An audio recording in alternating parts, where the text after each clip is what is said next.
एक लड़का जो आईआईटी क्रैक करके बना बाबा। लोगों ने जब पूछा कि आप हो कौन, तो उसने अपने आप को बताया मैं भगवान हूँ। फिर बाबा ने की भविष्यवाणी। इस बार मैं पहले से बोल रहा हूँ, हाँ। इस बार इंडिया नहीं जीतेगी, लेकिन हो गई गलत। The 2025 ICC Champions Trophy. Congratulations to India.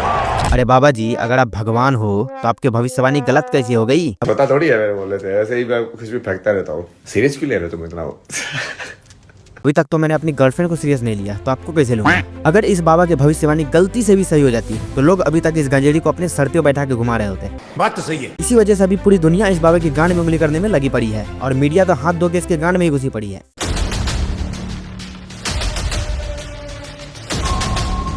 तो चलिए इस वीडियो में आज हम इस बाबा जी को सीरियस लेते हैं और जानते हैं इनके बारे में, जिनका असली नाम है अभय सिंह। हरियाणा के जज्जर गांव के रहने वाले अभय सिंह बचपन से ही पढ़ाई में बहुत तेज होने के कारण इनके पेरेंट्स इन्हें आईआईटी की कोचिंग के लिए कोटा भेजना चाहते थे, लेकिन ये दिल्ली जाना चाहते थे। पर न वो कोटा गए न दिल्ली, बल्कि पटना में ही रह के आईआईटी की कोचिंग की और एग्जाम क्रैक कर लिया। उसके बाद इन्होंने आईआईटी बॉम्बे से एरोस्पेस इंजीनियरिंग में बीटेक की डिग्री ली। फिर इन्होंने डिजाइनिंग में भी मास्टर्स की डिग्री ली। वाह। फिर इन्हें कनाडा में एरोप्लेन बनाने वाली कंपनी एरोस्पेस में जॉब मिली, तो ये कनाडा चले गए 36 लाख पर एनम की पैकेज पर। यह बात है 2019 की, जिस टाइम वो कनाडा में जॉब कर रहे थे।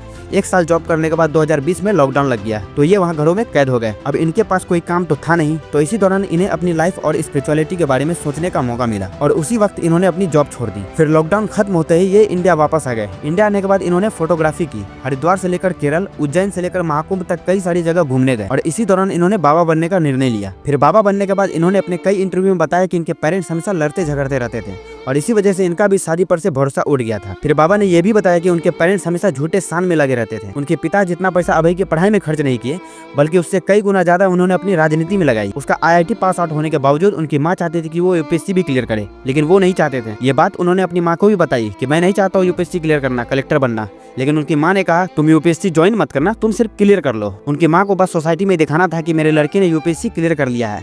उनकी माँ को अभय सिंह की खुशी से कोई लेना देना नहीं था। इसी कारण से अभय सिंह ने कई इंटरव्यू में अपने माता पिता को खुलकर कोसा है और इसी वजह से उन्होंने अपना घर छोड़ा। घर छोड़ने के कुछ दिन तक तो ये अपने पेरेंट्स से बात किए, फिर उसके बाद जो कि इन्होंने उन्हें ब्लॉक कर दिया। इस पर उन्होंने एक शॉर्ट फिल्म बनाई है। जिस टाइम वो फिल्म बना रहे थे उनकी एक गर्लफ्रेंड भी हुआ करती थी। इनका 4 साल का रिलेशनशिप था, लेकिन फिल्म बनाने के दौरान ये ट्रॉमा में चले गए। इनकी गर्लफ्रेंड को लेकर भी इनके अंदर कोई फीलिंग्स नहीं रही। ये बात उन्होंने अपनी गर्लफ्रेंड को भी बता दी कि मुझे तुम्हें लेकर कोई फीलिंग्स नहीं रही। फिर इन्होंने कई सारी जगह जाकर साधना की और शिक्षा ली। मैं आपको शॉर्टकट में बता दूं कि इसका शिक्षा लेना और साधना करना भी कोई आम बात नहीं। इसका शिक्षा भी सिर्फ उन्हीं लोगों को मिलता है जिसका नियत साफ रहता है और इसका परीक्षा भी पास करना होता है। उसके बाद इस सन्यासी का नाम मिलता है। फिर शिव के शरण में जाते ही उन्हें जीवन का अर्थ समझ आ गया और अब इनके बारे में जानने के बाद आपको भी समझ आ गया होगा कि इनके बारे में क्या विचारधारा रखनी चाहिए। वैसे आप इस बाबा के बारे में क्या सोचते थे, प्लीज कमेंट में जरूर बताएं। तो ये था अभय सिंह से आईआईटीएन बाबा बनने तक का सफर जो मैंने आपको बताया।